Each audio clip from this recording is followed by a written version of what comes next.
Hola, Amèlia, Guillem. Avui explicarem un altre conte que es diu L'amor de les tres taronges.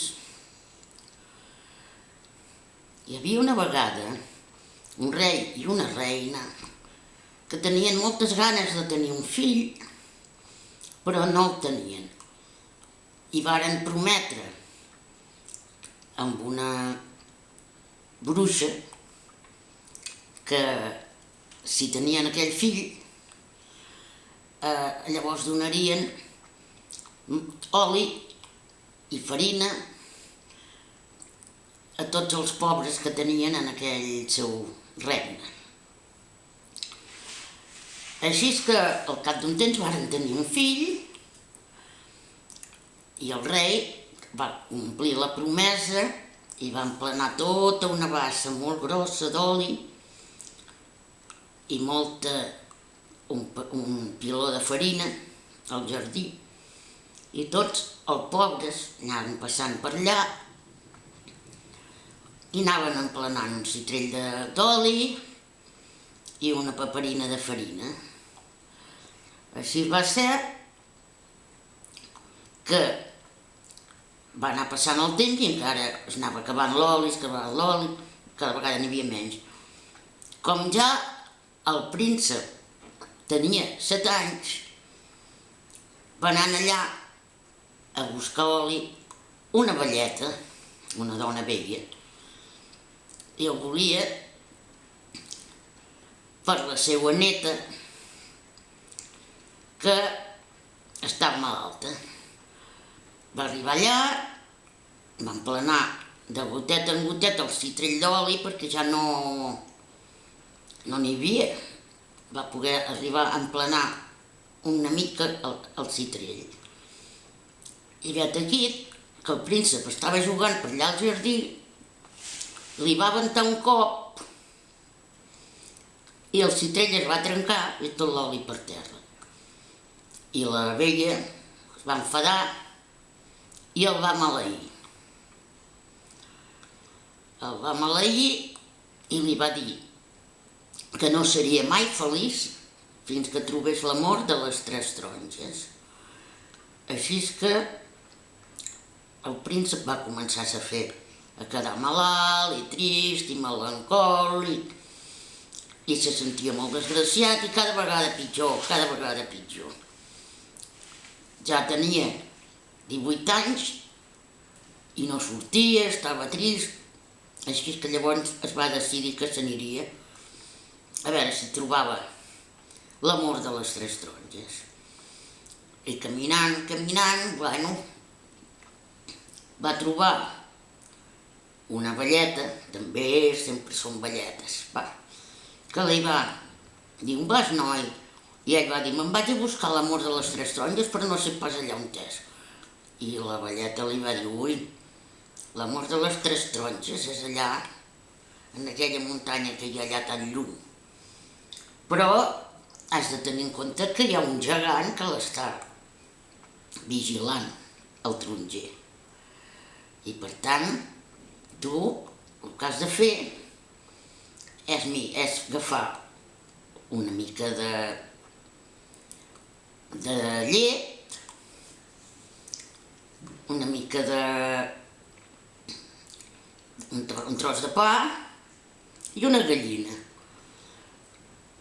I jo te donaré aquests 3 cabdells de llana, una que era groga, una altra que era verda i una que era vermella, per si el gegant es desperta i te persegueix. Trobaràs que vigilen l'entrada de la muntanya i trobaràs unes formigues que pessiguen molt verinoses, però tu els hi tires les engrunes de pa i elles s'atiparan i te deixaran passar. També trobaràs una serp que també té molta gana, que no et deixarà passar, però tu li dones una mica de llet i te deixarà passar. I llavors et sortirà un lleó que també té molta gana li donaràs la gallina i et deixarà passar. I llavors, quan vegis el gegant, tu has de vigilar molt, perquè aquest gegant va al revés de tots els gegants. Quan té els ulls oberts, dorm, i com els té tancats, està despert. Per tant, has de mirar que estigui ben dormit, amb els ulls oberts. Així que ho sàpigues, agafes les 3 taronges i ja te podràs tornar cap a casa. El príncep va tornar a anar cap al palau, va agafar tot això que li havia dit la velleta, va agafar un sarró, s'hi va posar aigua pel camí i menjar per ell, i va fer camí cap a aquella muntanya tan grossa que hi havia allà baix, amb el que hi havia el gegant. Així que, tal dit, tal fet, va arribar allà, li van sortir tota una mà de formigues que se li volien enfilar a les cames, però ell els hi va tirar les engrunes del pa i vet aquí que se'n varen anar a menjar el pa i el van deixar tranquil, el van deixar passar. Una mica més enllà li va sortir una serp grandiosa que l'estava a punt d'atacar, però ell li va donar la llet, la serp va veure i el va deixar passar. Més cap allà, ja quasi arribava, va veure el lleó també li va grunyir, i ell li va tirar la gallina, i el lleó se'l va menjar i li va deixar passar. I llavors va arribar allà, que hi havia un taronger, hi havia 3 taronges només, però hi havia un gegant grandiós, gros, que estava vigilant el taronger. El va veure i, tal com li havia dit la velleta, que li va dir que anava al revés, va veure que el gegant tenia els ulls oberts i per tant estava dormint. I ell va fer molta fressa, tanta fressa i tant de salts, perquè li va dir la velleta que com més fressa fes, més ronxaria, més dormiria ell, vinga a fer fressa i cantar. Se li va tombar l'aigua que portava i es va quedar sense aigua. Però, vet aquí que va arribar en el taronger i va agafar les 3 taronges, se'ls va ficar en el sarró i se'n va anar corrient amb el seu cavall cap a palau. Però vet aquí que llavors el gegant es va despertar i el va començar a córrer, però esclar, el gegant feia uns passos molt grossos i quasi que l'atrapava. Llavors se'n van recordar que tenia els 3 cadells de llana que li havia donat la vella i va tirar un cadell de llana al verd i varen sortir de terra tot unes lianes, unes herbes d'aquelles enfiladisses, i varen embolicar-se en els peus del gegant i així se'l varen fer aturar una mica. Però ell anava corrient, com el gegant es va desfer d'aquelles lianes de les cames, el príncep va agafar l'altre cadell, que era de color groc, i el va tirar i li va sortir allà en el gegant tota una mà de romegueres que punxaven i tot això, però el gegant se li van embolicar amb les cames i els braços i se va esgarrinxar i tot, però ell endavant, fins que ja quasi atrapava en el noi. Com ja quasi el tenia, el noi va tirar el cadell de llana de color vermell i llavors va sortir un gran foc als peus del gegant i va quedar el gegant ben cremat i socarrimat i tot del foc. I llavors ja està, ja no va poder seguir més en el noi. Així és que el noi, com que tenia tanta set, va seure allà amb un arbre, va agafar una taronja i la va obrir per veure el suc de la taronja. Però de dintre de la taronja va sortir una noia molt maca, i li va preguntar al noi: «Noi, tens aigua? Tinc molta set, voldria beure aigua». I el noi diu: No, justament m'ha saltat i no tinc cap cantimplora. I la noia diu: Doncs me'n vaig, i va desaparèixer. El noi va anar caminant, caminant, caminant, i cada vegada tenia més set. I va tornar a agafar una altra taronja, la va obrir i li va tornar a sortir una altra noia, molt més maca encara que la primera. I li va dir, me pots donar una mica d'aigua, que tinc molta set?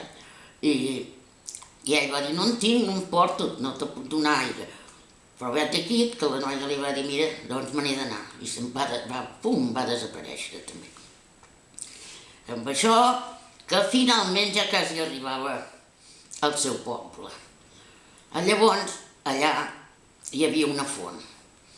I va agafar aigua i va emplenar la cantimplora. Però va voler obrir la tercera taronja.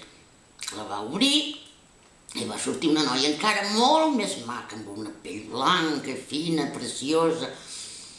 I li va dir, noi, me podries donar una mica d'aigua? I ell, com que ja en tenia, li va donar l'aigua. I la noia va veure i llavors va dir, ara no te faltarà mai més aigua, perquè diu, jo puc crear l'aigua. I si veus aquesta aigua, és l'aigua de l'enamorament.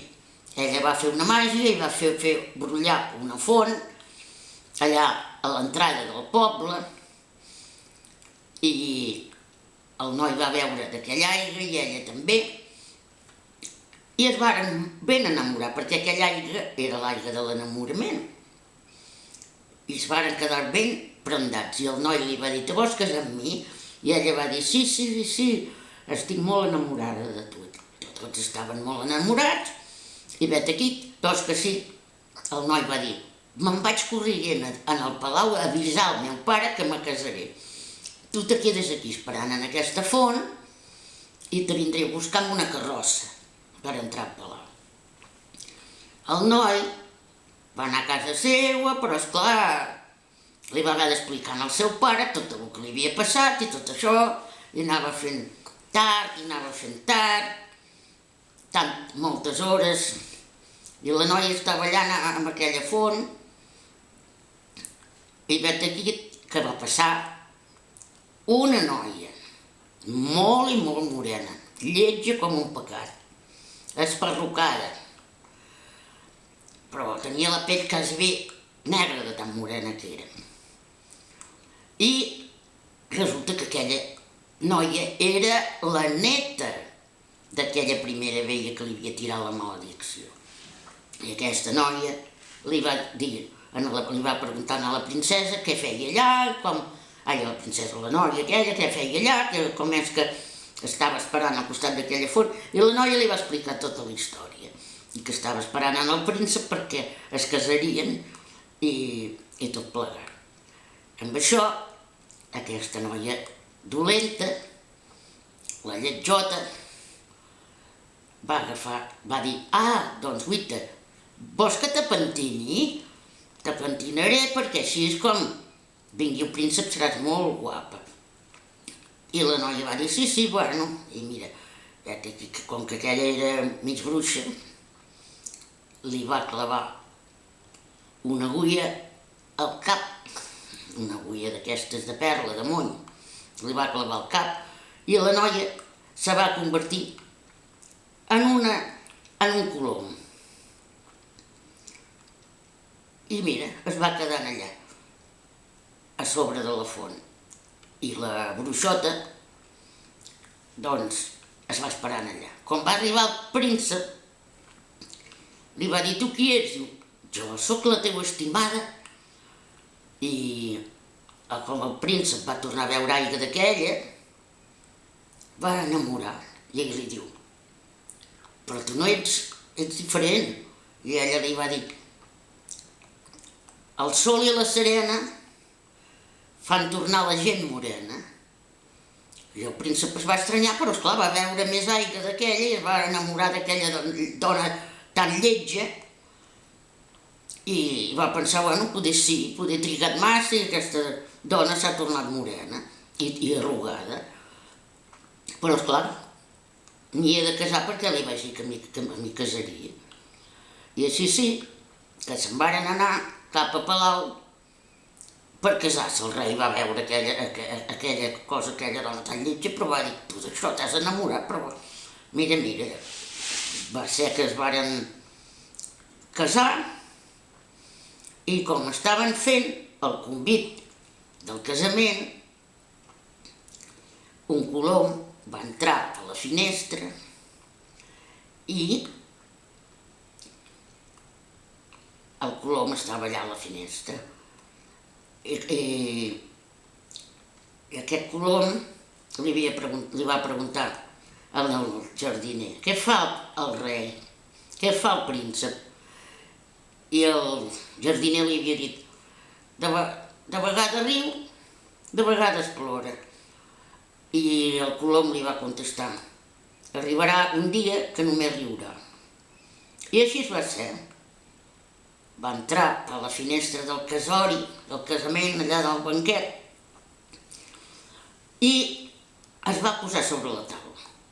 El príncep, com va veure aquell colom, va veure que tenia una agulla clavada al cap, li va fer llàstima, li va estirar l'agulla i puf, va sortir una noia, la noia, preciosa, en allà. I llavors què va fer? El príncep va dir: ostres, aquesta és la meva estimada de veritat. Qui t'ha clavat aquesta agulla al cap? Diu: aquesta bruixota que t'has casat. I així va ser, doncs, que el rei va fer tancar en aquella bruixota, a les masmorres aquestes de les presons de Palau, ben tancada amb pany i clau, i així s'hi va passar tota la vida fins que es va morir. I mentrestant, el rei es va casar amb la seva enamorada i varen tenir molt de fills i varen ser molt feliços. I varen plantar un taronger en el jardí per recordar les taronges. I ja està.